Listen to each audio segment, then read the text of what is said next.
ভক্তবৃন্দের শ্রী চরণে প্রণাম, গুরুদেব এবং সর্বোপরি শিল প্রভুপাদের চরণে প্রণাম নিবেদন করে আজকের গীতা পাঠ শ্রীমদ্ ভগবত গীতা 3য় অধ্যায় শ্লোক নাম্বার 31 পাঠ করে শ্রবণ করব।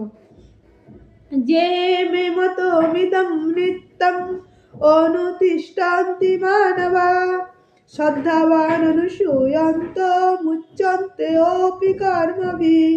অনুবাদ: আমার নির্দেশ অনুসারে যে সমস্ত মানুষ তাদের কর্তব্য কর্ম অনুষ্ঠান করেন এবং যারা শ্রদ্ধাবান ও মৎসর্য রহিত হয়ে এই উপদেশ অনুসরণ করেন তারা কর্মবন্ধন থেকে মুক্ত হন।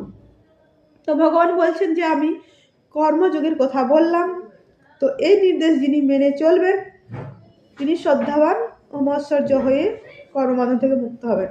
তো কর্ম 3 প্রকার: কর্ম, অকর্ম, বিকর্ম।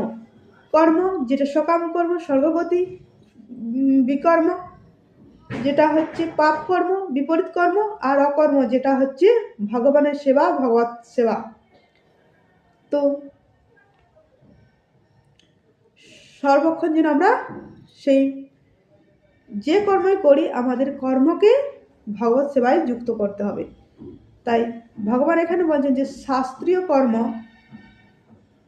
করতে হবে। শাস্ত্রীয় কর্ম যদি আমরা করি তাহলে কিন্তু আমাদের জীবনের ঊর্ধ্বগতি লাভ করবো আমরা।